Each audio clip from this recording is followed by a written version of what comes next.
Hello, we are Geeks Assembled, and today we are talking about a 2002 movie, which was a surprise hit in the cinema, um, because everybody thought this sort of genre of movie was sort of dead.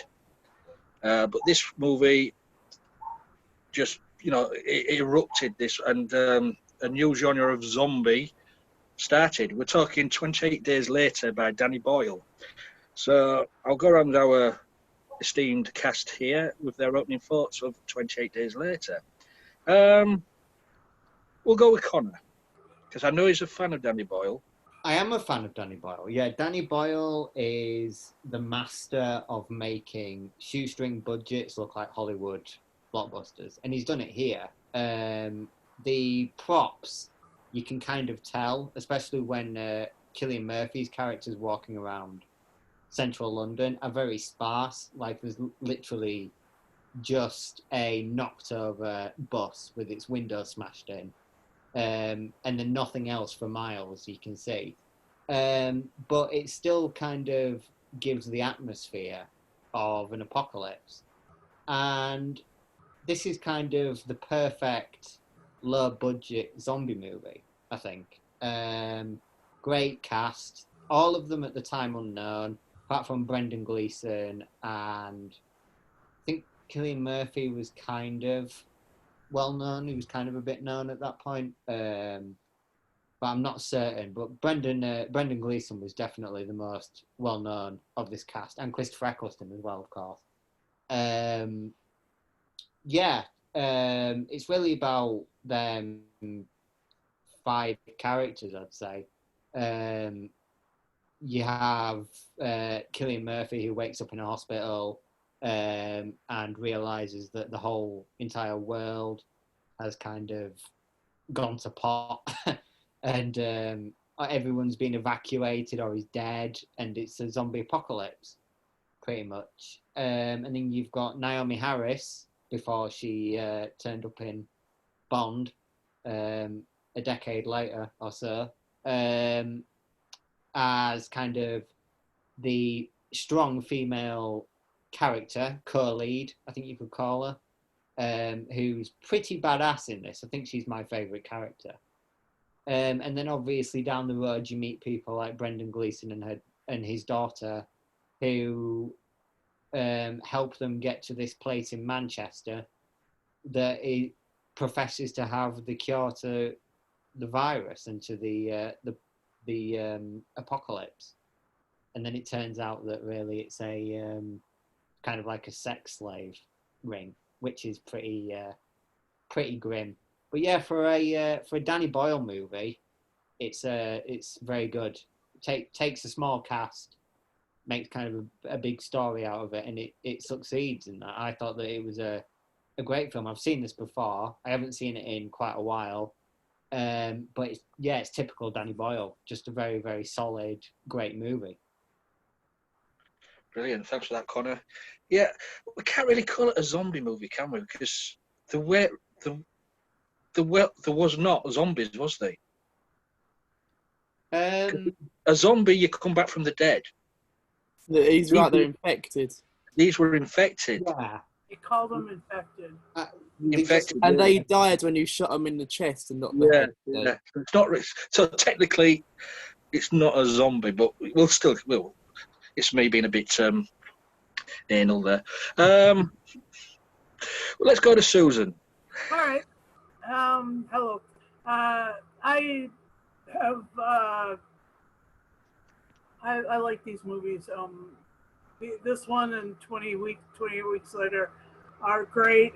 Danny Boyle. I love Danny Boyle stuff too. Danny Boyle has made so many of my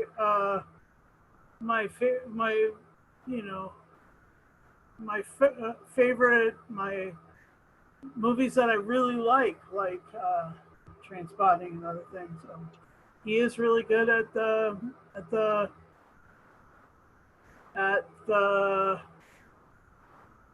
character-driven, enjoyable story with all of his movies have a really hard edge to them, and that's a good thing in this case. Killian was amazing. Oh my gosh, you know, this was one of his first things. Brendan Gleeson was in it, as was mentioned by Connor. Brendan is, you know, his performance is really intense, and his relationship with his daughter is so sweet. I mean, he saved her and he protected her, and then she was dragged off by these two. And Selena and Jim were,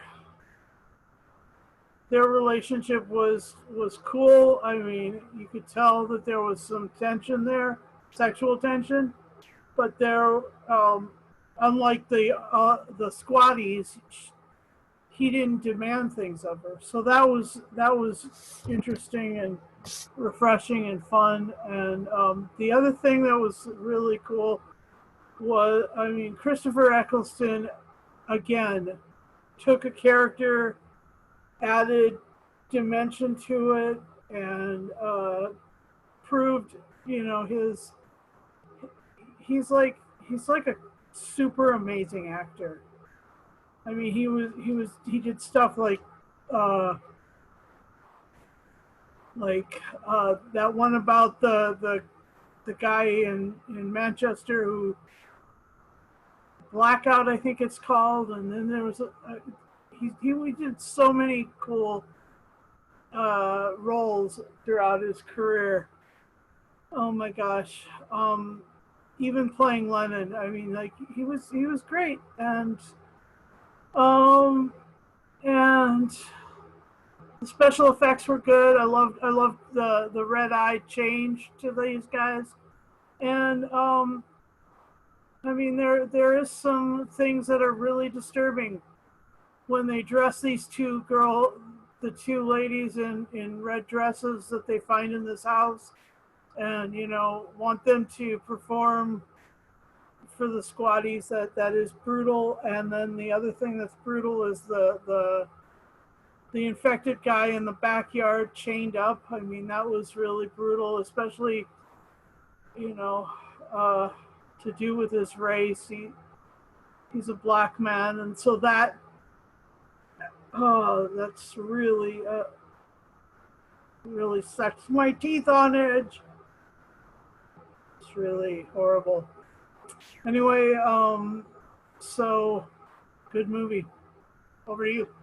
Thanks, Susan. Well, we might as well go over to Philip then. Yeah, hello. I saw this movie when it originally came out, and I kind of enjoyed it then. Watching it on this time around, I kind of forgotten how good it actually was. There is a bit at the beginning where we meet Cillian Murphy in the hospital, and he wakes up. It kind of reminded me of Day of the Triffids kind of setup, where, you know, no one, where's everybody, there's nobody around. It had that kind of feel to me at first, and as it moved on, it still had that kind of feel. So I like that. When Cillian Murphy goes to his home, eventually goes with those two people that he picks up, and he goes to his house, I thought, and he sees his parents dead in the bed, I thought that was the most heart-rending thing of the movie for me, because there's his parents, and then the horrific thing where she had to kill the woman, the black woman has to kill her traveling mate in the house because he got infected by the blood, and then she's hacking away at him, and that was like, oh, a bit queasy. But the movie overall, it felt like a road movie to a certain extent. And when they reached the military installation in Manchester, I felt that's when the movie picked up for me proper, because then he had to face top against Christopher Eccleston's mob and the sexual advances that were going on, and obviously the zombies attack. Well, we call it zombies, but I know they're not. And I think that's where, for me, the movie started to pick up and be a bit more interesting. Previously, it was just a slow build-up to it.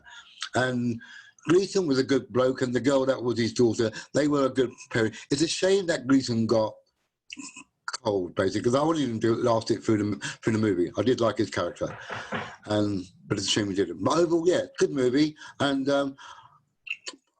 I urge people to watch it and enjoy it. Really, thank you. Thank you, Philip. Right, well, we'll go now to who we got. Well, yeah, we've got Jake. How can we forget Jake? This film really paved the way for the infected zombie genre of films.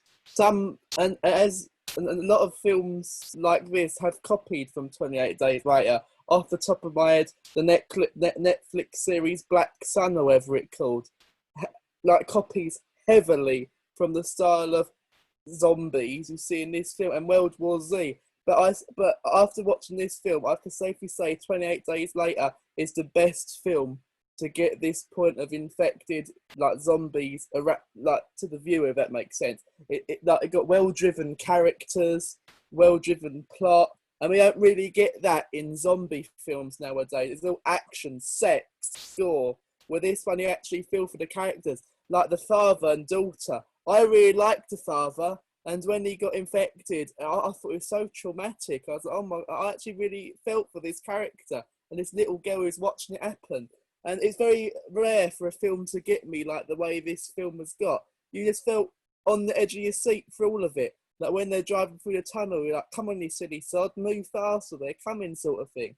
But it was really good. And it's such a shame that zombie films nowadays feel the need to like copy off of this one, and it only really seems like the Koreans are doing proper zombie films now. The Americans and are just copying off this, basically, and as adding 10 times more violence and 10 times more sex to where it drowns out the plot, which is what I like about this film. It actually has a good plot, and it's not drowned out by the action. It's like a real good character-driven piece. Yeah, that's my initial thoughts, really.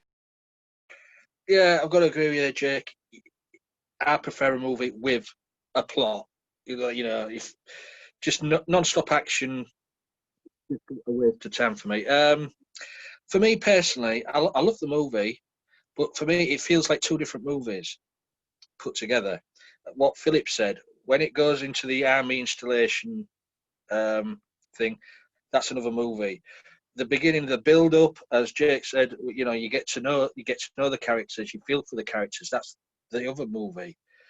You're getting to know these people, and then it switches, it turns, because then Killian becomes sort of an action hero at the second half with the army. You know, he's running around topless, killing all these soldiers, which you never saw that coming in the first half of the movie when they're on the road trip.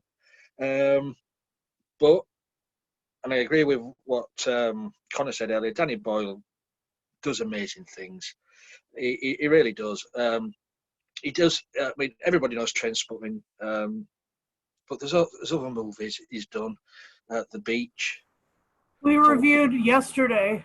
Yesterday, yeah. You know, he's known for other genres, but Danny Boyle movies, people always go with the ones that strike a chord or a bit, shocked by this. You know, Trainspotting was shocking. This was shocking, and people remember that sort of thing. Slumdog Millionaire. Yeah, Slumdog Millionaire as well. Yeah, I enjoyed this. I mean, I went to the cinema to see this. It's not often I go to cinema, so this is one of the rare occasions I went to cinema to see this.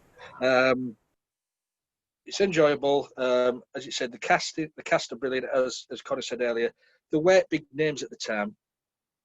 Killian was only known for small minor roles. I say the two big names was Brendan and Christopher Eccleston, really, in this, because I don't think we've even heard of the daughter, the actress who played the daughter anymore. I think she went into music, and I think she started to record music, but I don't think we ever heard of her again. So we'll go favourite moments or things what you were too keen on. We'll work our way backwards. Jake. What bits I wasn't so keen on? Well, it wasn't really any bit of the film that I didn't like, to be honest. It was so chock-a-block full of good character-driven moments that it's really hard to find faults in it. Like, it did kind of see like two films put together, but I didn't really feel that because I was so fixed into the film, I didn't really notice the difference between the two.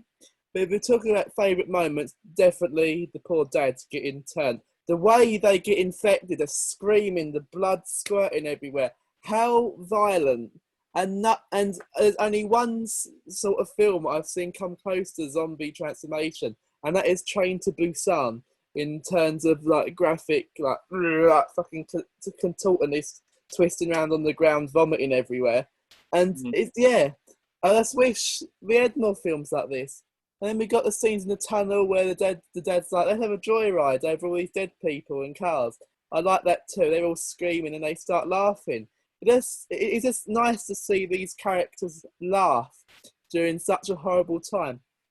But I absolutely adored the coloured woman. I can't remember the character's name or the actress, but I loved her character. She was like the Michonne of The Walking Dead, before Michonne of The Walking Dead even existed. Yeah, with a machete hacking that bloke to bits, poor sod. That took me aback. I was like, blindly, but it's true. In situations like this, you got to kill them before they kill you, sort of thing. But yeah, very good film. Also, as well, seeing as you've never seen the movie before, I know you've watched some bits here and there, but was the nudity called for in this? Well, it didn't really bother me at all. Being a gay man, Jake, would you say, no, we don't need any of that? No, well, it wasn't necessarily needed, but I'm not complaining that it was in it. Because let's be honest, he was in a coma for months. He wasn't going to be bloody wearing any clothes, was he? And what do you expect? What I'm getting at, did you go, oh my God, was you a bit shocked with that? A little bit. We saw his penis dangling between his legs. Yeah, but it sort of makes sense, because what nurse who's ever been bloody gnawed at by the next go, oh, wait a minute, mate, I've got to pop his blanket on. Don't want his willy flopping about in the apocalypse, is she? But that's what I mean. This is what I mean. Danny Boyle movies, yeah, it's he puts realism into it. It adds a little bit of flavour into the film, a little bit of nudity. But it didn't take away from any of the rest of the film. It wasn't the main focus. Like, oh my God, Cillian Murphy's got his cock out. That wasn't the whole point in the film. But yeah, I enjoyed it. I enjoyed the film. I'm not right. I'm going moving on now. I'm going to go to Philip, but I'm not even going to mention nudity because we could be here all night. Philip. The nudity wasn't needed because it felt a bit one-sided as well. Did we see any nudity from the women? No. So it's all about, let's see his piece, and that was it. Things I didn't feel, what I didn't like, I felt like it was too self-contained for the virus to, you know what I mean? I would have liked a bit more world-ranging effect of the virus rather than self-contained in a small London suburb. Mm-hmm. It felt too small. Small. When they reached Manchester, even then, it felt like a small part of, and nothing more world-ranging. So I would like to see more sort of like survivors eking it out there, left, right, and centre, sort of thing. I enjoyed the little shopping spree bit when they're in the, let's go to Budgeons and get all the stuff that we can, and it was interesting that, oh, do you know when Christopher Eccleston poured that glass of that wine? Was that the same cache of wine that Gleason grabbed and put in his trolley because it looked like the same bottles and stuff? Yeah, so because they emptied the taxi and got all their food. Fair enough then. So I thought, oh, they went to the same shop. Okay, fair enough.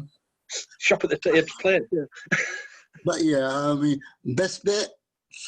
I think every bit with all the infected people doing what they do, and when they was at the petrol station when they blew that up, and that explosion was massive. When you look at it from an aerial point of view, that's a massive explosion. Unless that was CGI, then it was a very good CGI.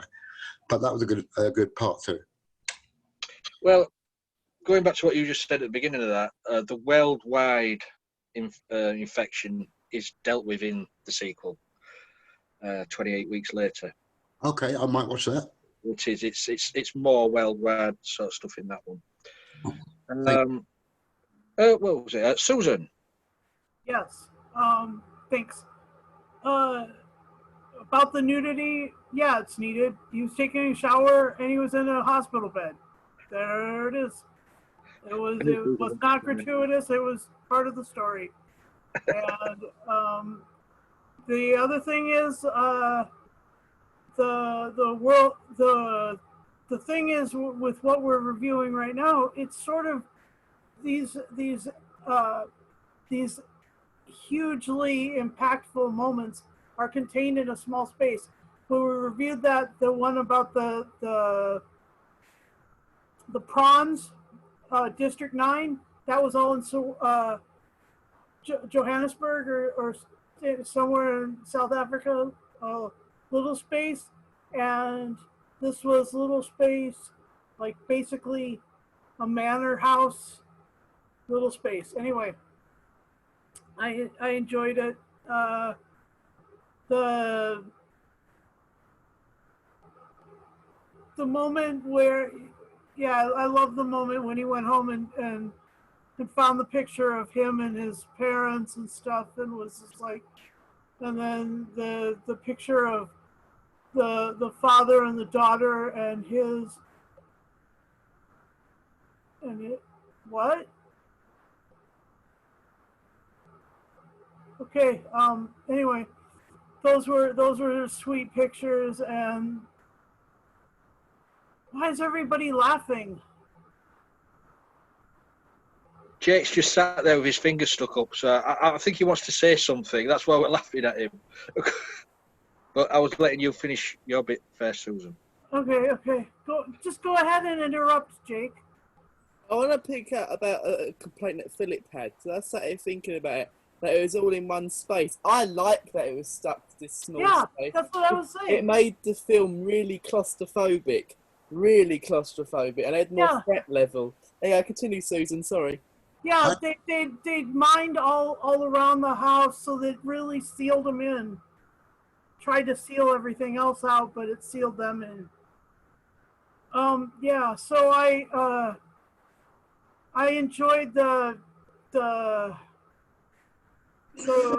relationship parts, and the other thing that I really loved was I loved how how Jim was taken care of by Selena so well.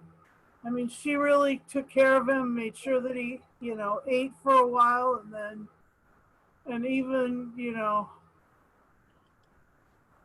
I love the omelet bit where they made omelets out of bad eggs, and everybody's like, what? No. And some of them kept eating because, food. Anyway. Yeah, and I mentioned the rough parts earlier, so over to you. Thank you, Susan. And we'll now go over to the Danny Boyle fan club. Connor. Yeah, Danny Boyle's films are kind of like dirty. Not in that way, but they are gritty and dirty. So you have to kind of expect that he doesn't shy away from the human, like, nudity or violence or gratuitous aspects that you expect. As for this globe-trotting pandemic sort of thriller that you think that you'd expect, you haven't seen a Danny Boyle film if you expect that, because everything that he does is small scale. It's not huge. Which is probably one of the reasons why he got fired from Bond. But anyway, yeah, my favorite moments are actually the way that it was shot. I loved kind of like, you'd have like the close-up of Christopher Eccleston's eye when him and the patrol go out the very last time before they're all killed. That was great. But also just the way that the action is just kind of, it's very energetic. It's like, for example, when Cillian Murphy's character escapes the two soldiers that are going to shoot him and the sergeant, and he jumps over the wall, kind of lingers over the wall for a bit, and then he just kind of like jumps into shot. Stuff like that, that sort of way of shooting it kind of keeps the energy going. And it's just kind of Danny Boyle's spin on action, really. And it really works well. That's what I noticed the most, right? My favorite aspect about it, though, was kind of Selena's journey. She went from being, the most important thing is survival, to kind of, I want to mother Hannah, I believe her name was, the daughter. Very, I mean, if you played the game The Last of Us, very much elements of that in it. And in fact, there is one scene that I'm pretty certain The Last of Us stole from this. Because in The Last of Us, they're in the middle of like a zombie apocalypse and there's no hope left. And then they see a giraffe in the first game. And kind of reinvigorates the characters. Well, that kind of similar scenario happens here because obviously Hannah sees the horses and she asks, are they infected? And they're not. So it's kind of a reminder that there's that purity of like nature still there, you know, not all hope is lost. So I kind of got that parallel from it, which was interesting. But I did like Selena's character arc the most. That was my favorite aspect, because she was very much kind of like the hard as nails character right at the beginning. Like seeing her bludgeon her friend Mark to death like that without a second thought was really kind of shocking. And then obviously the, you know, I'd kill you in a heartbeat kind of comes back around, because it takes more than a heartbeat at the end to kind of get the machete at Killian's character. So it's and he's not infected, so she kind of has a moment of hesitation, which she wouldn't have had at the beginning. So you can see that very clear kind of character development there, which is, I think, I would say is my favorite aspect. Like any Danny Boyle film, there's nothing really to pick at that's major. I would have liked more of Brendan's character. Yeah, Brendan Gleeson is a great actor. He wasn't wasted. To be honest, I think the one gripe I have is some of the comedy kind of felt a bit short. The shopping scene. I think one reason why I found that so kind of grating was because the song that they play during that, Charlie Brooker uses on some of his shows, and it's kind of like it just kind of, I find it synonymous now with like parody and kind of like satire, and it's funny. Like, don't get me wrong, the fact that, you know, Brendan Gleeson is grabbing all the wine in the world, and you know, Naomi Harris is talking about, you know, if she never sees a chocolate bar again, it'll be too soon. That's kind of funny because it kind of sets up the world that they're literally just living on sugar and like convenience items. So it's world building, but it just kind of, it felt out of place.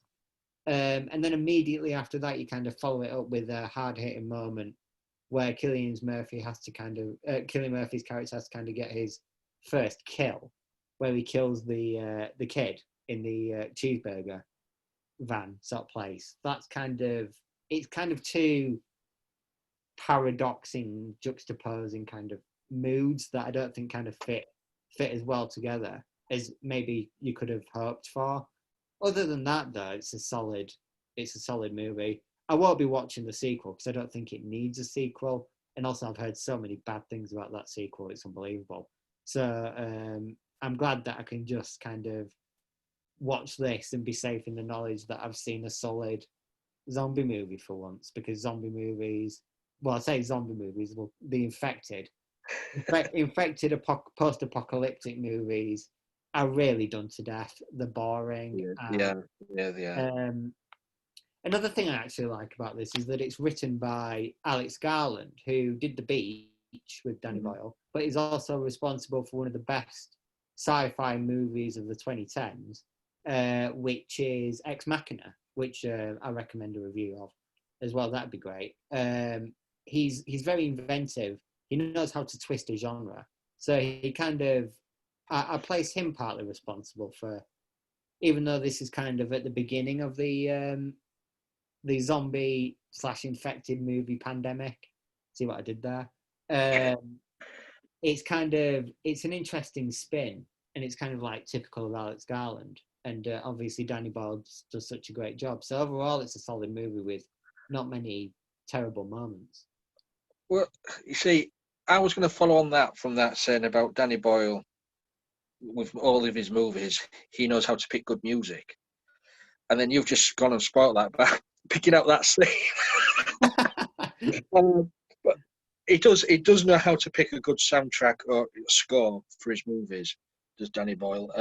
I mean, the underlining music of this movie. When Killian's walking the streets of London is just so atmospheric. It's really well done. I mean, and a big thumbs up how they got the permission from London on an early Sunday morning to do all that in the streets. You've got to give him the thumbs up for that. But yeah, it's an enjoyable movie. But as I say, I'm not a big fan of zombie movies. They have been done to death from 1960s up to the present day. It's the same old story. Are you talking about George Romero stuff? Yeah, Night of the Living Dead. It's the same old story. You can't really do anything with it, but this one is a twist. As you say, it's not zombie sort of. It's infected by the chimps at the beginning. It's a virus, and as you say, it's contained. But said the zombie movies, there was 10 to the dozen coming out every year. But it's sort of slowed down now, and also on TV as well. The Walking Dead, I think that's dying to death now, isn't it? Yeah. So, anything else anybody wants to say about this? Yeah, there was total product placement for Pepsi Cola. Yeah. I mean, every single. They even had conversations about it. They were showing the cans. They were showing the machines, the signs, everything. There was no Coke anywhere. There was no Fanta. There was Pepsi, and I was just like, product placement much, guys? Well, he did ask for a tango. Oh. She was about to give him one, but then the infected came. Yeah. So there was another. Isn't Tango distributed by PepsiCo in the UK? I no idea. No, I don't think so. Well, maybe this is how they got the movie paid for. So okay, we'll go to final say and scores. Connor. I'll give this an 8 out of 10. I know that Danny Boyle and Alex Garland are planning a third sequel, second sequel technically, to this. Doesn't need it. Just leave it there. There's no appetite for it either. Yeah, will that be 28 months later or 28 years later? I think it'll be months. I guess we'll go for now. It doesn't need it. There's no appetite for it. No one cares about zombie movies anymore. Just leave it there. It would have been better off as just kind of like a standalone film, I thought, towards the end of this. Even if the second one does deal with the more wider world. But yeah, for me, solid directing, solid acting, something that I wouldn't watch repeatedly, but I'd probably view a third time sometime down the road. So I'll give it an 8 out of 10, yeah. Yeah. Me personally as well. Yeah, it's not a thing you'd watch every year, but it was good to dust it down and watch it again. Yeah, like that product placement. Product placement. Okay, yeah. What's your final say and score? My final say and score. It's a good movie. There was something I wanted to say. I agree with you when you mentioned about them filming, in the wee hours of, say, Sundays when no one's around. That's it's not very easy to get that kind of permission, and it's good that they made good use of the landmarks that they could in actual spirit of time. I have to say, Cillian or Cillian Murphy, he had the most gorgeous eyes I've seen on a man in a long time. So I'm sorry, but he is gorgeous. I think Connor's going to dispute that. I'm not going to dispute that because he does look better with age. But the shooting in London thing, I believe that if Danny Boyle didn't make Trainspotting, he would have never got that permission. Yeah, I think purely off these successes. It's a very good point. But my score for it, I'll give you my quick score. I'm going to give it a 9, purely because of Cillian Murphy being butt naked and gorgeous eyes. And we'll talking of that, we'll go over to Jake. We'll see if he's got the same frame of mind. I'm quite surprised I enjoyed this film as much as I did. And for that reason, I'm going to give this a 10. Wow, That's how much I enjoyed it. really hell. There we go. That's the highest score of up to now. Let's go. And over- I'm very much looking forward to the sequel that's in the works. Well, if we see it ever happen, because you know what they're like, they promise these things and they never appear.